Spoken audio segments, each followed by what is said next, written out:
In this video, I'm going to talk a little bit how to harness ground reaction forces and torque to create power in the golf swing. I'm going to talk a little bit about the key sequencing of the golf swing, how the ground plays a crucial role in creating torque and power in the golf swing, and then key training strategies to help increase mobility, strength, power, and sequencing all this together into creating a better golf swing. I'm also going to talk a little bit about the kinematic sequence, right, which is going to be the backbone of this whole video. I'll talk a little bit about injuries, common injuries, and how we can go about maybe addressing these to stop them from happening in the first place or treating them using rehab principles. So again, the kinematic sequence is going to be the backbone of this entire video that we are going to learn how to create power and speed on top of to create an effective and efficient golf swing. Okay, first thing we got to do is understand what the kinematic sequence actually is. So what is the kinematic sequence? Okay, so what is the kinematic sequence in the golf swing? The kinematic sequence is the one thing that translates between any of the top golfers.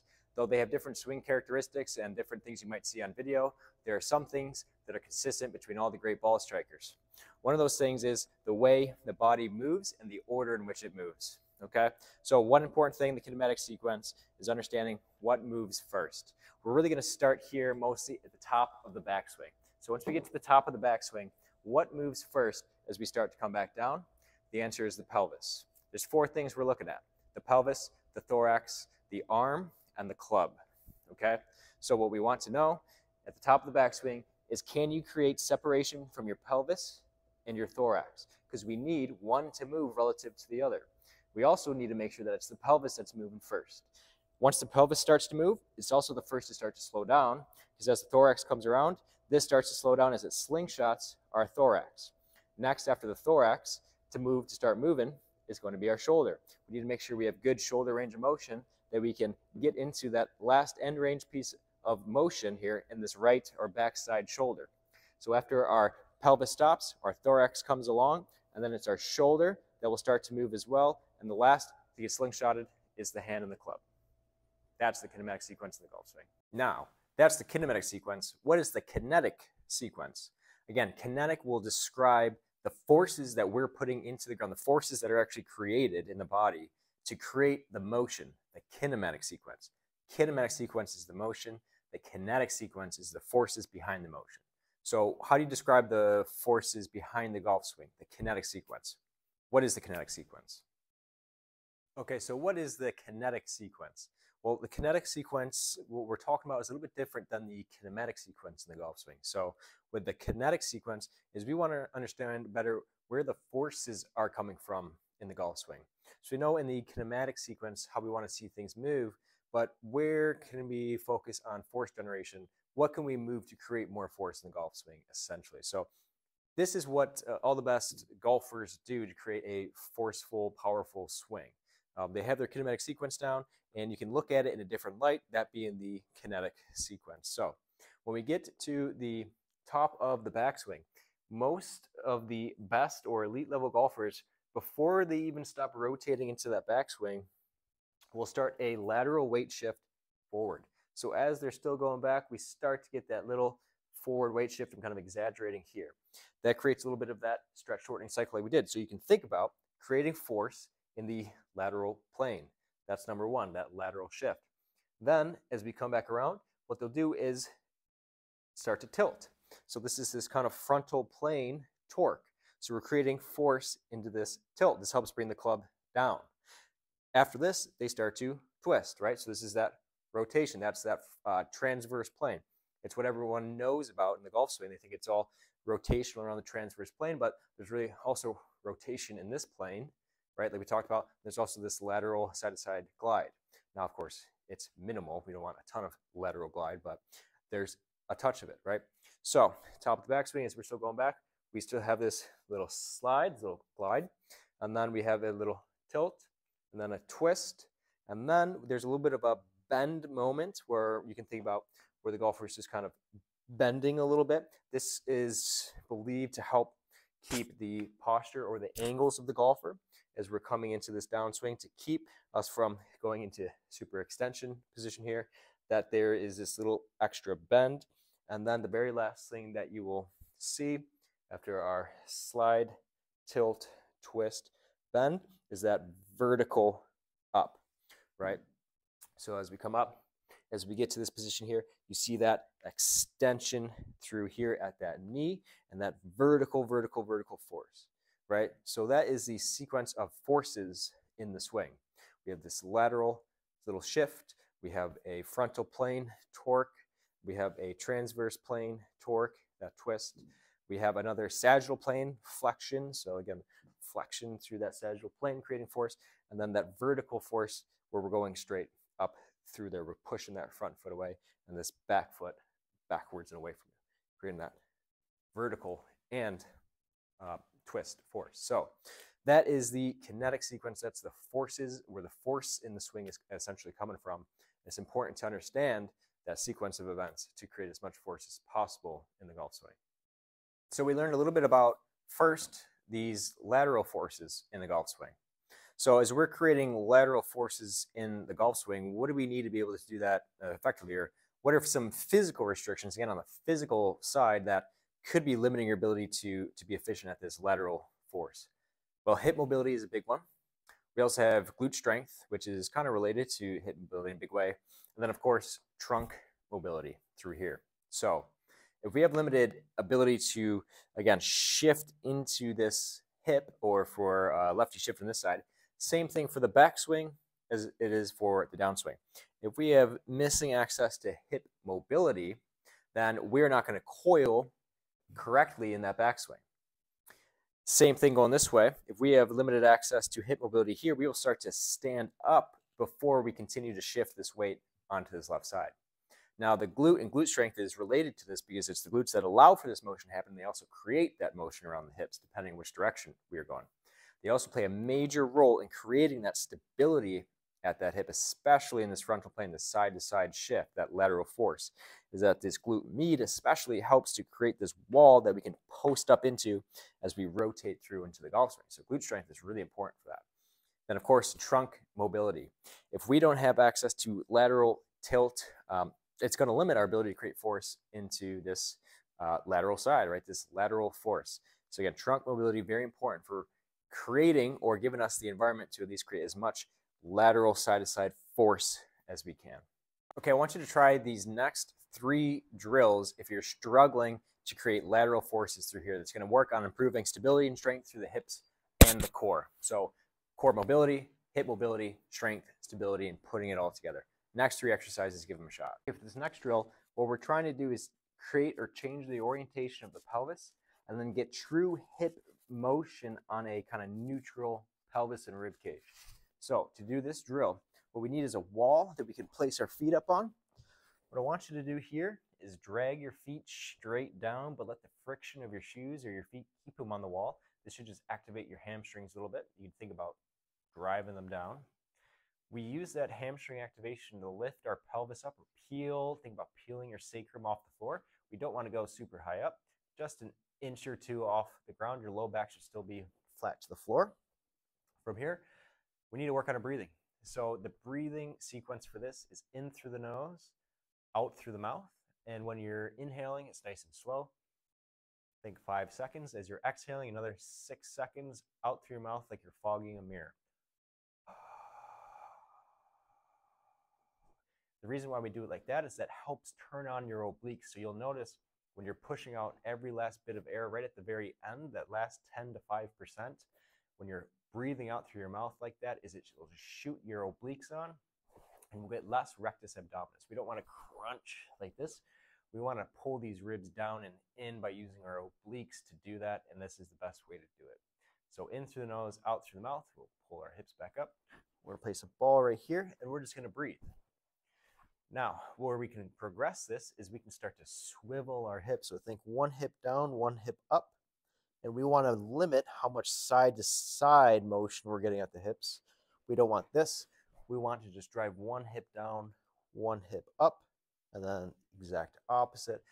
Maintaining this peeled sacrum off the floor position, so hamstrings are still on a little bit. Pelvis is in a neutral position. We're tucking our rib cage down by breathing in through our nose and out through our mouth. I want you to hold some of that oblique tension as you exhale. Once you get all the way at the end and your obliques are on, hold that contraction, breathe back in through your nose, and just maintain that sequence as you swivel forward and back. Think about pushing this knee as high as you can, driving this knee as deep as you can into that hip, and then doing the exact opposite. A key here is that your feet have to stay flat to the wall the whole time. Can't let a heel pop up or your toes start to pop up, anything like that. Then we're getting not motion at the hips. It'll come in from the foot instead, right? So that has to stay firmly planted on the wall, and then we're just swiveling through there, getting good true hip motion on a neutral pelvis. Okay, this is our B stand split squat with torso rotation. So we can use a PVC pipe for a little bit of feedback on this. What we're going to do is have our one foot flat on the wall behind us. You want to step out pretty far.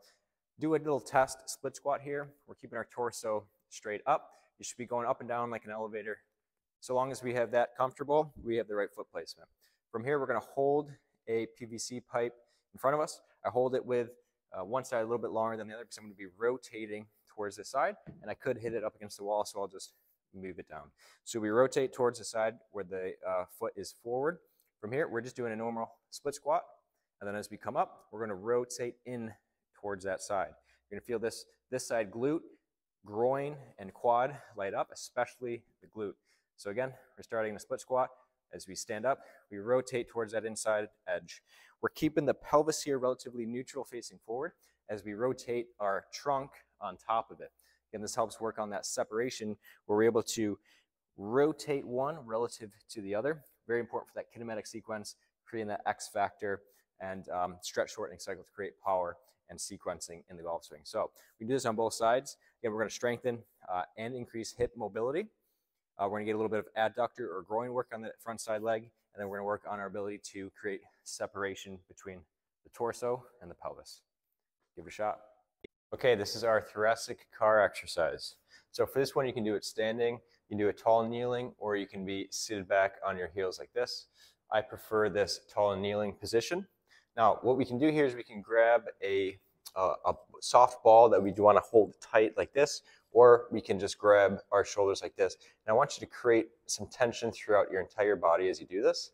About 20% effort in your tension as you grab, kind of hug yourself, squeeze the glutes, the quads, and that upper back. Now, from this position here, it's a flexion forward through the thoracic spine. Like that. I don't want this angle at the hips to change too much, right? So it should mostly be through our back. That thoracic spine is our mid-back. And the moment we feel like we start having to hinge at our hips, that's when we've gone too far, right? So from here to about this region here. So we're flexed forward, and then we're going to rotate in one direction as far as we can. We're going to tilt into that direction as far as we can. Then from here, we're extending back and around. When we come to this side here, we're doing something similar. So as we extend back and around, we want to go into that side tilt, rotation towards and down, and then flexing down and around towards the center again. And that would be one rep. This is something we can rep out for a couple times, but you should be quite fatigued even after just a few reps. Again, it's about 20-30% of tension throughout your body here. But when we're doing this, I want this to be a full effort contraction, flexing down through here, full effort contraction to rotate, tilt, extend, tilt, rotate, and then maintain that flexion down to the start. Okay, go ahead, give that a shot. Now, what are some common injuries that can happen at the hip when we're trying to create lateral forces? Well, the big ones are going to be labrums and greater trochanteric pain syndrome, which is kind of a long word for saying pain around here. The pain on this outside part of the hip, it can be due to some tendinopathies of the tendons that attach here on the side of the hip. It can be the labrum on the inside part of the hip joint itself. Very common injury that, again, putting all this lateral force into the hip can kind of upset. It's the same thing with that greater trochanteric pain syndrome. If you have this dull ache on the side of your hip here, again, a lot of that's because we're putting force into this hip side to side, and it's these muscles that I mentioned earlier need to be strong, this glute strength strong to help counteract this lateral force to turn it into torque. that we need to make that happen. And sometimes these muscles and tendons, we get what's called a tendinopathy or tendonitis. It could be the bursa around that hip, also included in that greater trochanteric pain syndrome diagnosis. So if this tends to be the problem, a good place to start would be those 3 exercises we just showed you to start working into hip mobility, trunk mobility, take some pressure off the pelvis and hip, and then same thing with glute strength, right? So try those exercises from above to start working through some of the stuff. If not, go see an expert, a practitioner, and see if they can help work you through some of these things to get a diagnosis. So the next step in that kinetic sequence, we initiated with a little bit of this lateral force. Now we're going to start to tilt. So the next thing to come is this tilt. Now it's important to understand that when we're tilting, if we get up into the top of the backswing here, this lateral force comes and we start to tilt, is that the shoulder and the positionings up through here have to stay the same. So we have to be able to tilt independent of what's happening here at the shoulder, right? We need to be able to create a little bit of lag essentially in that essence. So if we're going to be good at creating this tilt, well, of course we need good core trunk mobility, including stability as well. We also need good access to shoulder external rotation. We're not going to want to try to tilt and keep the shoulder where it is unless we have good access to shoulder external rotation here. We need to be very comfortable up through here if we're going to start to tilt without this shoulder starting to come straight down over top, right? So we need to be able to tilt and separate those 2 things. So trunk mobility and stability, same thing with shoulder mobility and stability, are 2 places where we really need to start to be good at creating this tilt position in the golf swing, that second part of the kinetic sequence. Okay, this is the DNS crowbar exercise. What we need to do here is on the floor, we can have our hips at about 45 degrees, our knees again at about 45 degrees. They don't have to be perfectly up to 90 degrees here, 90 degrees there. You can just kind of hang out in this position, that'll work. I want you stacked on these 2 shoulders, so think a line from one shoulder into the other, and then make as much space between those shoulders as you can. So from here, we're going to get in this position like that. So my left shoulder is away from my right shoulder as much as I can get them. This creates some space down here. So as you push, you should feel some space open up down here. Now we want to make sure we're not super arched in our low back. So a big exhale here through the mouth. Feel those ribs tuck down. Bring that pelvis into more of a posterior tilt, right? So we want to stay out of this position here, back into this position here, without using too much core to do that, okay? Now from here, you're going to be driving your elbow into the ground, and we're just going to post like that. Then we control that motion on the way back down. Again, all that weight going into the back of the arm and elbow here. Now some things to keep in mind as we create this shoulder stack and separation is to bring this top leg, and we can kind of use that for some help, where we bring that back leg to help counterweight our hinge forward. So if you pay attention to that back leg, as I come forward, this back leg comes back, and then it comes back as I go down. Okay. Another thing to keep in mind is what's happening here at the shoulder. So a bad rep, as I'm pushing through here, as I start shrugging that shoulder, and that shoulder's up towards my ear. I want to make sure that we keep distance from this shoulder to this ear. That doesn't mean doing this. Just means keeping a neutral neck and just keeping that shoulder down as we do it. And you'll feel that you're working that rotator cuff and those shoulder muscles even more as we do that. Okay? And again, pressures through this bottom side elbow as we move forward and back, slowly moving forward, staying pressurized and strong through the core, not overextending, keeping that positioning, that stacked position as we do it, nice and slow. Hanging out here and then controlling very slow on that way back down. Eccentrically loading all those muscles and supportive muscles of the rotator cuff and shoulder. Okay, go ahead, give that a shot. Now, for anybody struggling to create that tilt, try those exercises we just showed you. Same thing with shoulder issues. Common injuries that might be associated with an issue to create tilt or hold you back from getting better at creating that tilt. Again, it's going to be QL strains through here at the trunk that attach this rib cage to this pelvis. So as we come through here, especially into this follow through, as we start to try to crunch this side of the body, we get that common QL strain and pain in this kind of low back and flank. Very common through that.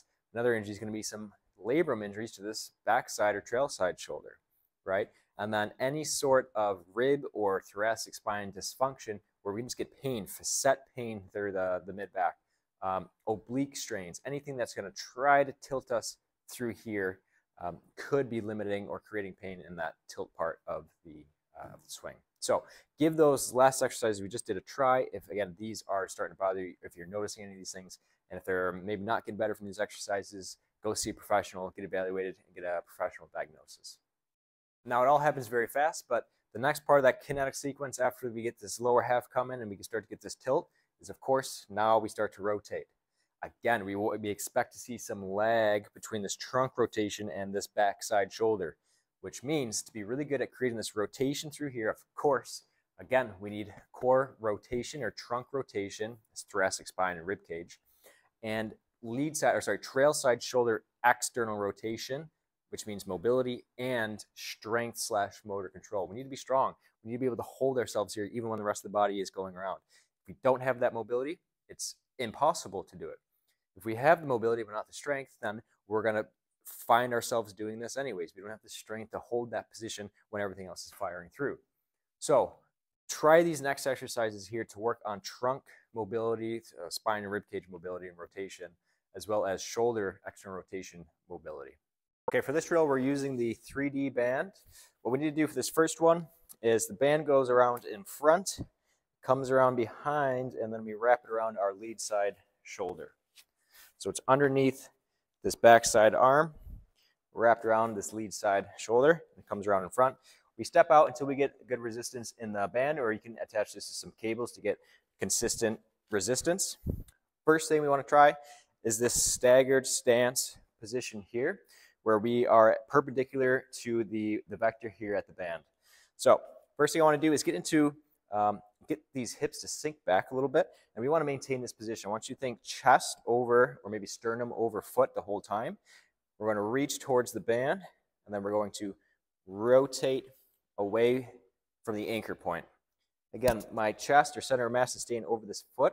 What I want to avoid is as we rotate, we kind of extend out of that position, right? We don't want to encourage that, especially in a golf swing, whereas we're coming down, we don't want to encourage this early extension like pattern, that loss of posture pattern.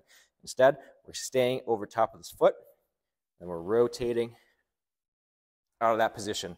We're asking the hip to be able to work into internal rotation here.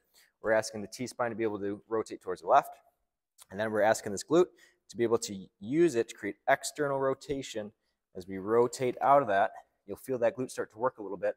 Then we're also using the obliques to rotate through the thoracic spine. We're using that hip. You should feel it start to work a little bit. Same thing with here. We're challenging our thoracic rotation.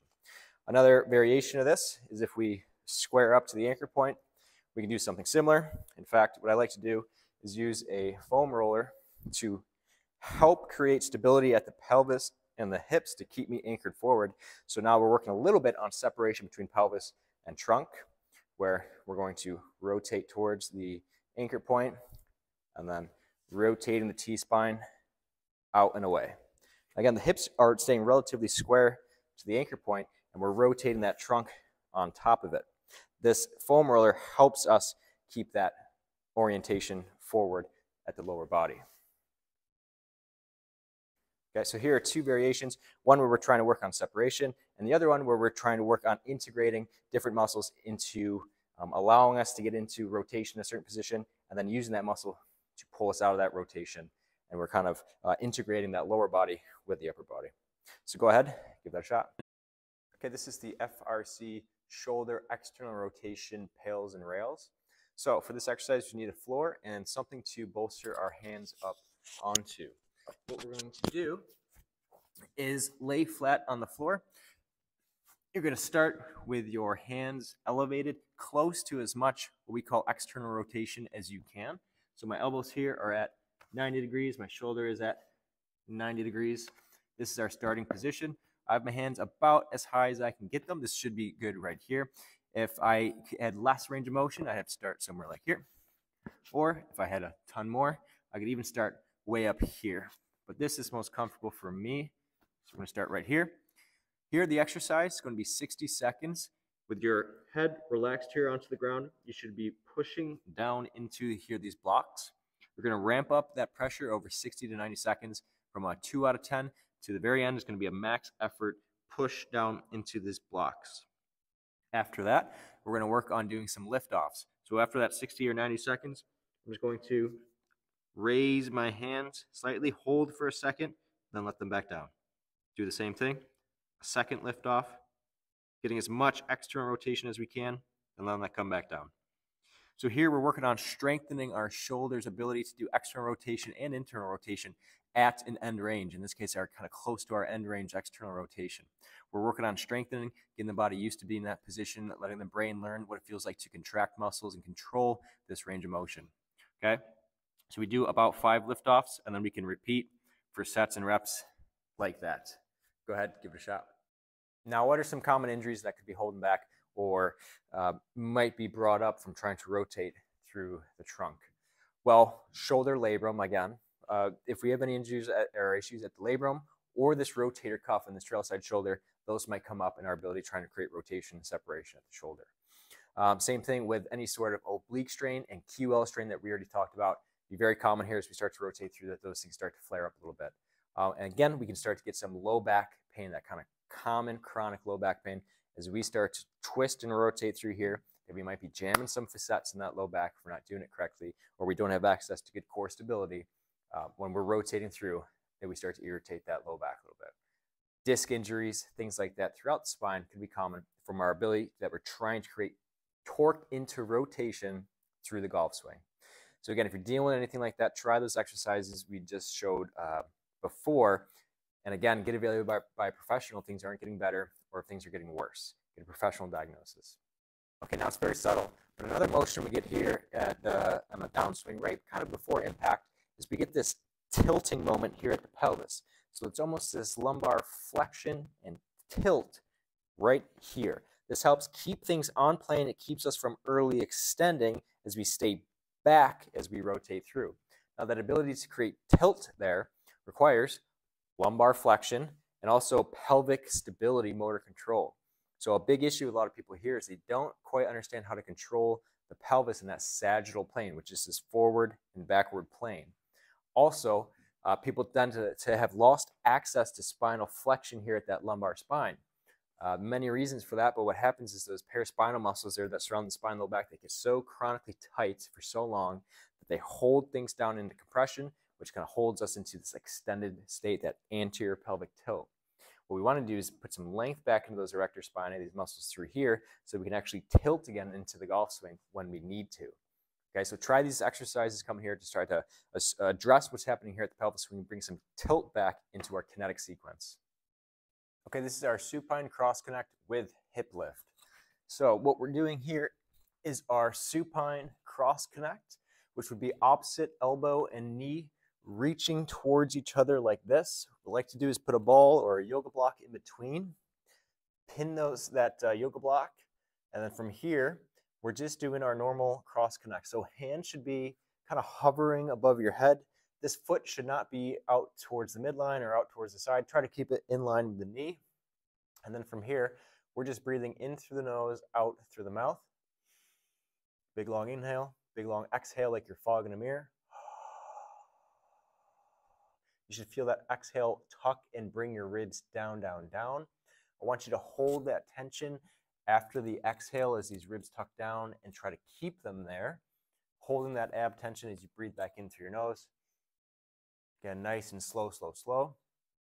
Now, what we're doing in this variation with the hip lift is the same thing as the cross connects I just walked you through, but now this opposite side foot is flat to the floor, and we're just going to do a simple lift. So I want you to raise your pelvis and part of your low back off the ground.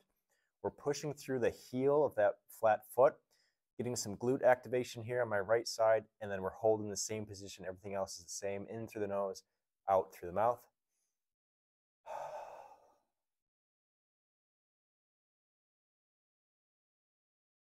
Holding that position. Trying to get more glute activation here than hamstring. Again, focus on trying to get that glute to do the work, and then we're just holding that position with a tuck of the pelvis. So think belt buckle towards belly button as you raise that pelvis off the ground.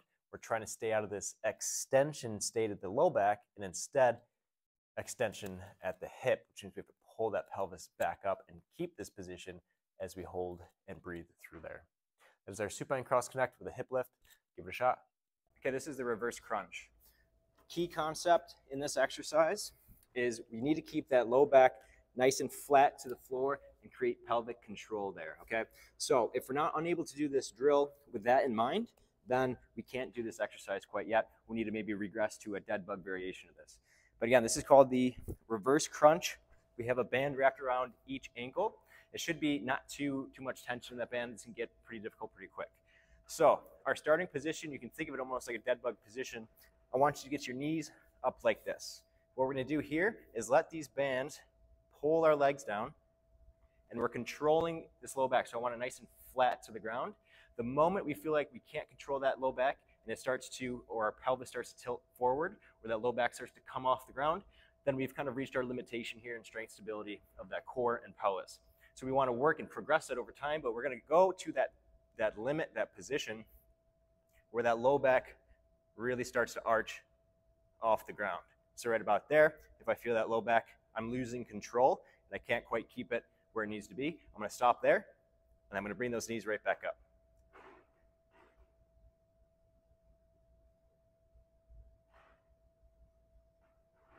Again, the point here is to keep that low back flat, keep that pelvis in a neutral position throughout the entire exercise and drill. Go ahead, give it a shot. Now when it comes to creating tilt at the pelvis and spine, big injury that we need to be aware of that might be limiting your ability to do that, for whatever reason, compensations, protection, trying to protect that low back, would be disc injuries of that low back, very common. Anyone with a disc injury, disc pain, again, creating tilt or any motion at the spine in that sagittal plane, forward and backwards, could be very limited, right? And this is something we're really gonna have to work through to try to improve your ability to create tilt. If you don't do it correctly as well, again, we could have increased risk for disc injuries. Now, another common injury here is just having that non-specific low back pain. Usually those muscles that surround the spine are very tight. They can be strained, and the facets of those vertebrae of that low back, again, as they jam up on each other, they create this aching pain in that low back. So all these can be associated with your inability to create tilt, not creating tilt correctly, or you've had a past injury that's going to limit yourself in the future from doing a good job of creating tilt because the body's trying to protect and hold things down and limit motion at that pelvis and lumbar spine. So try these movements that we just did above, and then from there, again, get evaluated. If you have any nerve pain that travels down the legs, go see a professional, get it checked out. There might be imaging that you need to get, and then go from there, get a rehab plan. Okay, now the last bit of force that's worth noting in that kinetic sequence is this vertical force. So as we come through and right before impact, the last thing we see after this tilt is going to be this big vertical force on this lead side leg. So this lead side leg creating ground reaction force straight down to push things back up. What this does is it helps that last little bit of slingshot to slingshot that club at the ball. Okay, this vertical force is exceptionally important. It's also taking all this torque and load that we've created that we're pushing in this lead side. We're basically pushing into this lead side leg that has to turn into that vertical force and stop yourself from maybe sliding through, right? So a ton of force going on in this lead side leg that's going to be combated or fought with this vertical force that we need to be able to create. So try these exercises and drills here to improve your ability to create force on the lead side leg as well as the trail side leg. Just make sure that we are training the braking side, right? Training your ability to create forces on both sides so they translate better. So try these next couple exercises and drills for that. Okay, for our bench to straight knee calf raise, this is a great exercise for getting the foot, the calf, the quad and hamstrings and the glutes and the hip all back involved and coordinating again for that triple extension through the ankle, knee, and hip.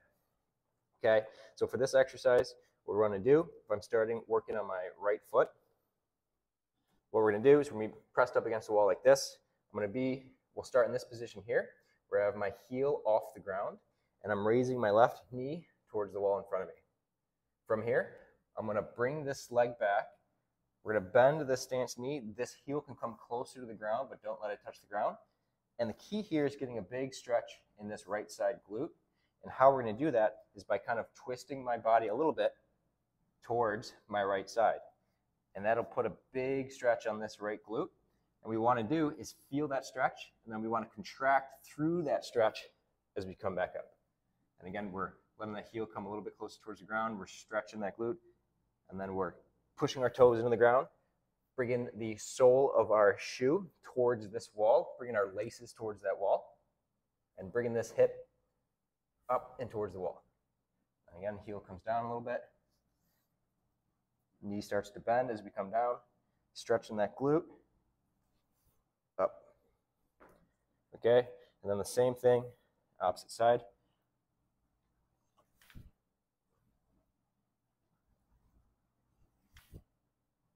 Good, give that a shot.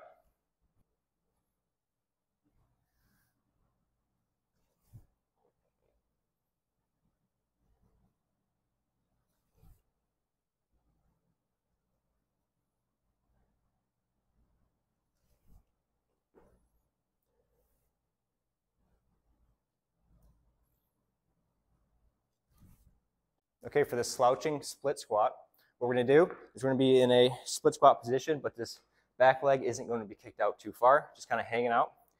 Our front leg, we're gonna have a knee bend. We want this knee over the toes, over that second toe especially. And we're gonna have all our weight in the forefoot and the midfoot. So the top just below the toes and right around that middle portion of the foot. That's where I want you pushing all that weight into. So again, our knee angle throughout this exercise isn't going to change. All their weight in this front foot. I want you to slouch. And then from here, without changing your knee angle, I want you to squat down. So this knee doesn't leave over top of my toes. It doesn't kick back like this. It doesn't go flying out more in front. So again, kickstand position, knees over the toes. And we don't want this knee to come forward or backward. Weight is in my midfoot. I'm going to slouch and then slowly come down, slowly come down. Once I get to the bottom, I want you to push all your weight in through that midfoot and hold it. So pushing as hard as you can, specifically in the middle of that foot, directly into the ground, getting good feeling of that ground. Hold it for a couple seconds, and then use all that tension you just built up to come up out of that. Again, this knee stays over the toes. Pretty intense drill. Try the same thing other side. Knees over the toes. All my weight's in this front foot. All my weight is in my midfoot specifically. So directly in this middle inner side of my foot, right through here. Knees over my toes. I'm slouched, and I'm keeping my knee in that same spot. From here, I'm building pressure into that foot, pushing into the ground, pushing, pushing, pushing. And then using all that tension to push myself back out of it. Give it a go. Now, what are some common injuries and areas of pain that are associated with creating vertical force, not creating vertical force appropriately, and then that might be holding you back from doing a good job of creating vertical force? Big one's going to be knee pain and meniscus injuries there at the knee. Any history of meniscus damage might pop up when we're trying to create as much vertical force into that knee through extension. Again, something that we need to be able to manage. Same thing with Achilles and ankles injuries. Any history of ankle injuries, of rolling your ankle, things like that. We might have lost some stability there through the ankle. And again, any history of that might be limiting, kind of a power limiter for creating vertical force through the golf swing. And of course, we mentioned before, any sort of hip injury, labrum injuries, this will try to stop us from, again, creating that extension vertical force on that lead side leg. And again, we have to try these exercises and drills that we just showed you to start building through reaccessing abilities, mobility of certain of these joints and power production through these joints comfortably that we can then translate into the golf swing. If these are not getting better, see a professional, get a professional diagnosis, and have a rehab plan from there. Okay, as you see yourself getting better at these different components, the 5 kind of parts of the kinetic sequence, how are some ways that we can go about putting these things together? You've tried some of these drills and exercises. Maybe they're starting to get a little bit better. We've opened up some mobility at certain spots. We've gotten pain taken away from certain spots. And then we've improved strength and motor control in certain ways at different spots as well. How can we start to sequence all these things together? Try these next couple exercises and drills to put some of these things together, actually get you standing upright with a golf club. And again, see that translation of all these changes back into your kinetic sequence and then your kinematic sequence as a result. Okay, for this exercise, what we need is a wall and a medicine ball. Fairly light on the medicine ball. What we want to do, I kind of focus on with this exercise, is getting our hips to stay back and to be able to push through and create power through those hips. So I'm going to have one foot up on the wall. I'll have my other foot in front. From here, the motion is a rotation towards that front side foot, and then back up towards away, and then through and down into the ground like that. I want you to always maintain pressure of this backside foot into that wall. From here, I want you to get explosive with this hip, but always keeping pressure in this wall. What that does is it allows us to create force and pressure into this hip without moving and extending forward, okay? So you can imagine the golf swing. This is going to help prevent that early extension or giving us a feel, what it feels like to get into this hip, to create power through that hip without coming through over top of that hip, okay? So it's helping us rotate and stay back through the pelvis, keeping the pelvis back, using this left glute to come back and take up that space, okay? So again, it's here, pushing into that wall, here, here. So I can feel myself as I go to contract to really slam this ball into the ground with my left leg to do this, is that I'm also getting a little bit of contraction here to, again, help influence this stay back through here like that, okay? You can do this on both sides. Go ahead, give it a shot. Okay, this is our step to kettlebell swing. What we're going to do, feet together, we're going to step out, use that to create some momentum, and then step back in that direction that we were in before, right? So it is a step out, load up, and then swing through. Step out, load up, swing through. I want you to feel that release point at the bottom of this arc where you feel like you've gotten max torque and power as you swing down through, and then let that follow through. So again, step out, load up, and then through. Go ahead, give it a shot. These are our 3D band lateral jumps. What we need is a 3D band like this. It can be connected to a band, a light band on a solid structure, or you can use a cable machine like this. So to start, if I'm jumping out towards the left, I want to get this band behind me facing away, backside shoulder, and then I rotate into that band. From here, with our lateral jumps, we want the resistance to be at hip height or below. From here, I'm going to allow myself to sink into that joint there. I want to feel a decent little stretch on this hip and glute. I'm going to absorb. I want to feel the inside edge of my foot on the ground, and then we're just doing a lateral jump, land, right? The key here is to get more and more each time. So we want to jump off this backside foot as far as we can. Stick the landing for a second, and then allow yourself to be pulled back in. Now, when we're jumping with our trail side foot, like I am here, we want the focus of the resistance, or kind of where you're pushing off that foot, to be that inside edge of the foot. So the middle of the foot, inside edge, that's where we want to push off, okay? When it comes to the lead side leg, so if I were to be jumping from my left to my right, putting force into what is normally my lead side leg in the swing, is I want to feel that force not on the inside edge, but more towards the inside top of the foot. So think the big toe, come down below it a little bit, big toe, second toe, again, just in front of that region there. This is kind of where we want to be pushing off that lead side foot. This helps us push down and create that turn at the pelvis. So anytime I'm jumping off of that foot, I want to emphasize that spot. So I can jump, and I might expect that I actually jump sideways, but also a little bit backwards. Okay, that's what we'd want from that foot. That means we're getting that perfect kind of force vector that we normally create out of that foot. So these are some extras that we can do when working on a drill like this. Okay, for this drill, we're working on the timing and sequencing of the downswing. More specifically, the shift, the weight shift that needs to happen in the downswing to have an efficient, effective, and reproducible swing. There's also dynamic enough to create as much power as possible. So what we need is a light band anchored relatively high, and then the help of a downshift board, any sort of weight shift board that you have. From here, we want to start with the band pulled right at center mass, and then we want our weight to be on our front foot. From here, we're going to simply weight shift back as we start the downswing. We want to then quickly weight shift back forward before finishing the backswing and then rotating through. So a little bit quicker, it should look something like this. Okay, so what we're teaching here is a little bit, start the force generation process earlier. Tends to be most people's problem is they're late to create the forces. The earlier you can create the forces, the more force you can create. And again, we want to create a little bit of separation of a lateral shift, starting, again, it's a very slight shift, forward while we're still in the backswing. This is what the best golfers do, okay?